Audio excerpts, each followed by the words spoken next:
নমস্কার বন্ধুরা, মৌসুমীর ঘরকন্যার চ্যানেলে আপনাদের স্বাগত। আজ কোনো রান্না নিয়ে আসেনি। গতকাল ছিল ফলহারিণী অমাবস্যা। সেই অমাবস্যার মা কালীর পুজোর ভিডিও নিয়ে চলে এসেছি বন্ধুরা। জয় মা কালী। এই যে দেখুন, পুজোর যে ভোগ্য বস্তু ওগুলো আমি গুছিয়ে নিয়েছি, নিয়ে চললাম পুজোর যে পাশের বাড়িতে পুজো হচ্ছে সেই বাড়িতে পুজো দিতে। দেখুন, গেট করেছে আর এই যে প্যান্ডেল করেছে, লাইট দিয়ে সাজিয়েছে, খুব ভালো লাগছে। এগুলো একটু আপনাদের সঙ্গে শেয়ার করলাম। আমি পুজো দিতে যাচ্ছি থালা হাতে নিয়ে। এবার চলে এসেছি পুজোর জায়গায়, দোতলায় ছাদে একটা ছোট রুম করে পুজোর ব্যবস্থা করা হয়েছে। আর এখানে মাকে প্রতি বছর পাল্টানো হয় না। মা হচ্ছে পাথরের মা, এক বছর অন্তর অন্তর রং করে শাড়ি টাড়ি পাল্টে নেওয়া হয়।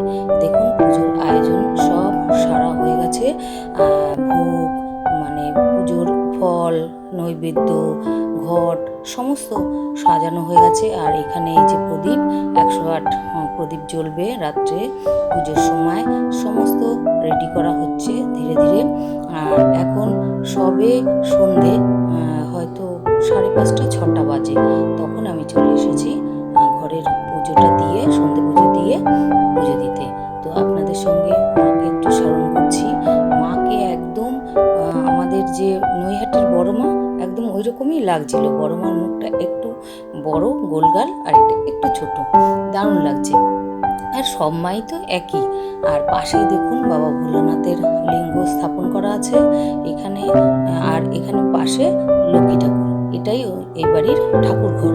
রোজ মাকে মানে লক্ষ্মী পুজো দুপুরবেলা লক্ষ্মীকে জল মিষ্টি দিতে আসা হয়, তখনই মাকেও জল মিষ্টি দেওয়া হয় আর ভোলানাথকেও জল মিষ্টি দেওয়া হয়। রোজ এই বাড়িতে মা ভোলানাথ, মা লক্ষ্মী সমস্তই পূজিত হয়। তো আমি সুন্দর করে চারিদিকটা একটুখানি ঘুরিয়ে দেখাচ্ছি। আর মায়ের সম্পর্কে কি বলবো সেটা তো আমি জানি না। আমার যেটা ভালো লাগে আপনাদের সঙ্গে একটু শেয়ার করছি, কারণ আমি ভালো বলতে জানি না। আপনারা দেখুন মাকে কি সুন্দর করে গয়না দিয়ে সাজানো হয়েছে। আর নৈহাটির বড়মার এইসব গয়নাগুলো তো সব সোনার, আর সবার তো সোনা দিয়ে সাজানোর ক্ষমতা নেই। তার জন্য এই এই এই গয়নাগুলো দিয়ে, এগুলো হচ্ছে সিটি গোল্ডের, এগুলো দিয়ে সাজানো। আর এখানে এই যে ঢাক আনা হয়েছে, পুজোর সময় ঢাক বাজবে। আর উনি হচ্ছে এই বাড়ির বেয়াই মশাই। তো আমি মজা করে বলছি এই যে ঢাকি বসে আছে, আর বেয়ান মশাই পুজোর জোগাড়যন্ত্র করছে। আর পাশেই একটা বড় বিল্ডিং আছে, এই বাড়িতে হচ্ছে এক প্রফেসর বা থাকেন। তো পুজোর জোগাড়যন্ত্র চলছে, আমি একটু ওদের সঙ্গে কথা বলছি, আর ফাঁকে আপনাদের মাকে মাঝে মাঝে একটু দর্শন করিয়ে দিচ্ছি। জয় মা কালী। ফলহারিণী অমাবস্যার দিন, আর এবার বেশ সুন্দর দিন পড়েছে, শনিবার আর অমাবস্যা পড়েছে। অসাধারণ লাগছে মাকে। আর একটু সামনে দিয়ে জুম করে আপনাদের দেখাচ্ছি, দেখুন কি সুন্দর লাগছে। আর গলায় কত রকমের হার, 2-3 রকমের হার পড়েছে, মাথায় মুকুট, হাতে হচ্ছে চূড়, অনেক কিছু দিয়ে মাকে সাজানো হয়েছে। মা একদম সত্যিকারের মায়ের মতোই লাগছে, মনে হয় নতুন কোণে সাঁকে সাজানো হয়েছে। তো উনি আমাদের সঙ্গে টুকটাক কথা বলছে, আর হচ্ছে পুজোর জোগাড়যন্ত্র করছে। আর সমস্ত আওয়াজ আমি মিউট করে দিচ্ছি, কারণ জোরে নিচে বক্স বাজানো হচ্ছে। বাচ্চা কাচ্চারা বক্স না বাজালে একটু মজা পায় না। এখন অনুষ্ঠান মানেই তো জোরে জোরে গান বাজানো, তো সেই গান বাজানো চলছে।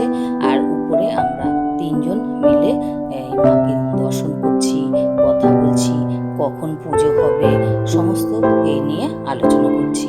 তো আপনারা একটু মাকে দেখুন। আর দেখুন হচ্ছে এই যে এটা ফলহারিণী, তার মানে বছরের নতুন সব ফল দিয়ে এখানে পুজো দিতে হয়। তো আমি ফল সে তেমন দিইনি, আমি যেমন সাধারণ মিষ্টি, ধূপকাঠি, মোমবাতি এই দিয়েই পুজো দিলাম মাকে। মা মা তো সব সব জানতা, মা সবই বুঝতে পারে। মন থেকে ডাকলে, মন থেকে কিছু করলে মা সবই গ্রহণ করে। তার জন্য ওটুকু দিয়েই আমি পুজো দিলাম। তো এবার হচ্ছে আরেকটু জুম করে দেখাচ্ছি, দেখুন।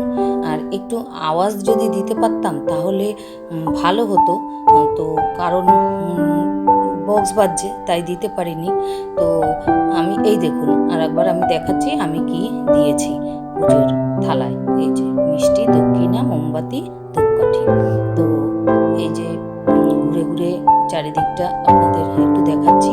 আর ছাদের উপরে প্রচণ্ড গরম পড়েছে, আর তার উপরে ছাদে পুজো হচ্ছে, কিন্তু তাও বড় করে ত্রিপল টানানো আছে, আর বড় একটা স্ট্যান্ড ফ্যান দিয়েছে ওখানে।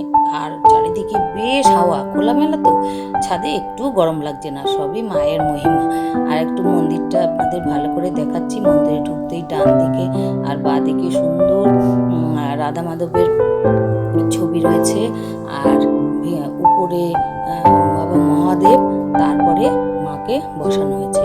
এবার ডাকছে খাওয়ার জন্য, তো আমি নিচে চলে এসেছি। আমি বলছি কর্তামশাইকে আগে খাইয়ে বাড়িতে পাঠিয়ে দিয়েছি, কারণ ওর তো ওষুধপত্র নিতে হয়, তার জন্য হচ্ছে সবাই খাচ্ছে। এই যে কর্তামশাই এই যে খাচ্ছিল, তখন একটু তুলে নিয়েছি। নান করেছিল, আর হচ্ছে চানা মশলা, খিচুড়ি, তরকারি, এই হচ্ছে। আর ফুচকা বসেছিল, সব নিরামিষ ফুচকা বসেছিল। আমি তো কোনোদিনও তেমন ফুচকা খাই না, কারণ গ্যাস অম্বলের জন্য। একটু ফুচকা খেয়ে নিলাম কটা। আর এই যে এই বাড়ির ছেলের বউ, মানে এই ছেলের বউ আর এই ছেলে পুজোটার আয়োজন করে। তো এই যে দেখুন নান আর এই যে চানা মশলা। এবার ঘুরতে ঘুরতে চারিদিকে দেখতে দেখতে, তখন আমি খাইনি, পুজো শুরু হয়ে গেছে, ঠাকুরমশাই চলে এসছে। এই ঠাকুরমশাইয়ের মন্ত্রগুলো আপনাদের একটু যদি শোনাতে পারতাম ভালো হতো, কিন্তু মন্ত্র শোনানোর উপায় নেই, কারণ জোরে জোরে ঢাক বাজছে। এই যে নিচে আবার একটু এসেছিলাম, এসে ছেলের বউ সম্পর্ক হয়, আমি কাকিমা, দুজনে মিলে একটু কথা বলছিলাম, সেটাই আপনাদের একটু সঙ্গে শেয়ার করলাম। তারপরে উপরে চলে এসেছি, ঠাকুরমশাই পুজো করছে, মন্ত্র পড়ছে, আমি পেছনে একা বসে আছি, আর কেউ নেই। আর যিনি বেয়ান মশাই, যিনি পুজোর যোগযন্ত্রী করছিলেন, উনি একটু এদিক ওদিক ঠাকুরমশাই কি দিচ্ছেন চাইছেন সেগুলো দিচ্ছেন। ঠাকুরমশাই খুব সুন্দর করে মন্ত্র পড়ছেন। আর ঘর তো একটু ছোট, তাই সব যে যার পুজো দিয়েছে ওই গামলাটার মধ্যে জড়ো করা হয়েছে সব। আর প্রদীপ সাজানো রেডি 108। তো আমি বসে আছি। প্রত্যেক বছর 12টার পর পুজো শুরু হয়, এবার অমাবস্যা তাড়াতাড়ি ছেড়ে যাবে, তার জন্য সকাল সকালই পুজো বসে গেছে, তাই পুজোটা একটু দেখতে পেলাম আর আপনাদের সঙ্গে শেয়ার করলাম। অত রাত পর্যন্ত থাকা হয় না। পুজোর হাফ হলো, এবার অঞ্জলি দেওয়া হচ্ছে, এরপরে আমি বাড়ি চলে এসেছি। তো আজকের ফলহারিণী অমাবস্যার ভিডিও আপনাদের কেমন লাগলো একটু কমেন্ট করে জানাবেন প্লিজ। আজকের মতো আসি, টাটা।